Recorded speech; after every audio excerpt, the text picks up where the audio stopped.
जय श्री हरि। ओम नमो भगवते वासुदेवाय। स्वागत है आपका हमारे चैनल पर।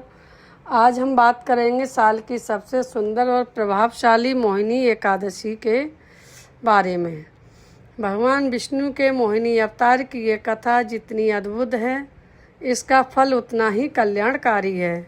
क्यों मनाया जाता है ये व्रत और क्या इसके पीछे की पौराणिक कहानी, आइए विस्तार से जानते हैं इस वीडियो में।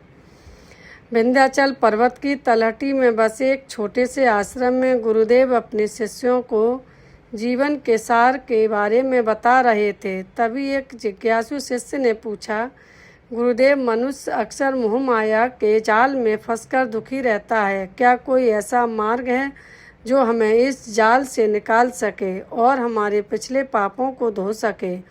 गुरुदेव मुस्कुराए और बोले, पुत्र, शास्त्रों में वैशाख शुक्ल पक्ष की एकादशी को मोहिनी एकादशी कहा गया है। ये वही तिथि है जिसने देवताओं को अमृत दिया और पापियों को मुक्त। आओ मैं तुम्हें इसकी कथा सुनाता हूँ। कहानी शुरू होती है सतयुग में, उस काल से जब देवताओं और असुरों ने मिलकर समुद्र मंथन किया था।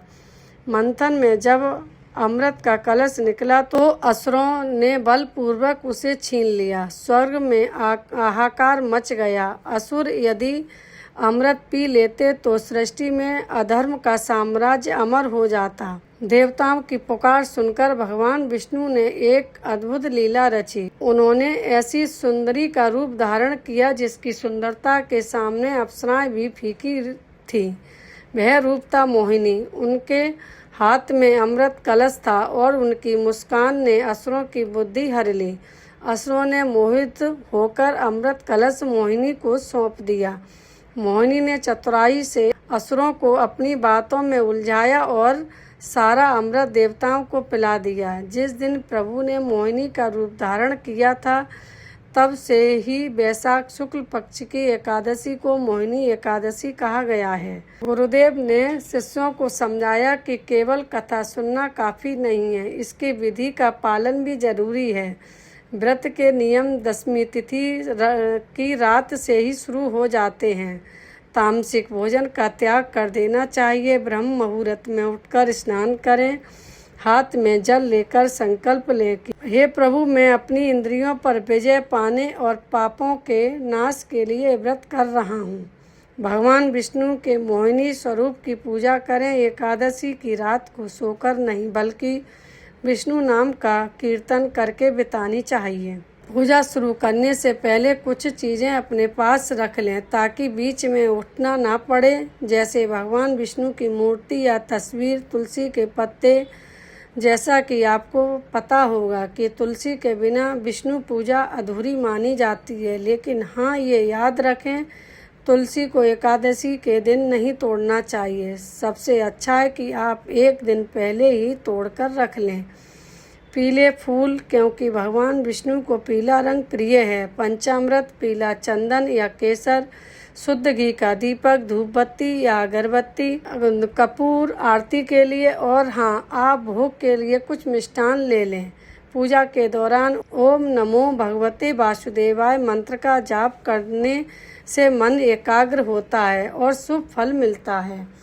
पूजा के अंत में क्षमा प्रार्थना जरूर करें, जैसे आप ये सुनकर भी बोल सकते हैं, हे परमेश्वर, मैं ना तो आह्वान जानता, ना विसर्जन जानता और ना कि ठीक से पूजा करना जानता हूँ, उसे क्षमा करें। मैं मंत्र, क्रिया और भक्ति से रहित हूँ।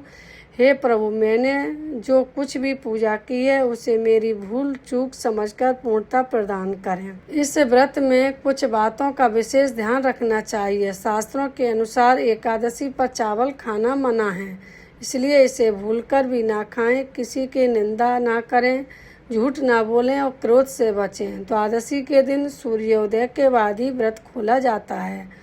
और हाँ, एक बहुत महत्वपूर्ण बात, चूँकि ये वैशाख गर्मी का महीना है और एकादशी के दिन दान का बहुत महत्व है। ये संभव हो तो पूजा के बाद किसी ज़रूरतमंद को मिट्टी का घड़ा, मटका दान करें, क्योंकि जल का दान महादान कहलाता है।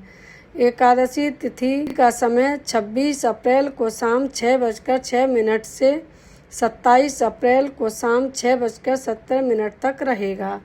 पूजा का सबसे उत्तम समय सुबह 5:44 से 7:23 तक, दूसरा सुबह 9:02 से 10:40 तक और तीसरा दोपहर 2:31 से 3:24 तक। तो दोस्तों, ये थी मोहिनी एकादशी की वो पावन कथा और महिमा जो हमें सिखाती है कि सच्ची श्रद्धा से हम बड़े से बड़े संकट से बाहर निकल सकते हैं। उम्मीद है कि आज की ये जानकारी और कहानी आपके जीवन में सकारात्मकता लेकर आएगी।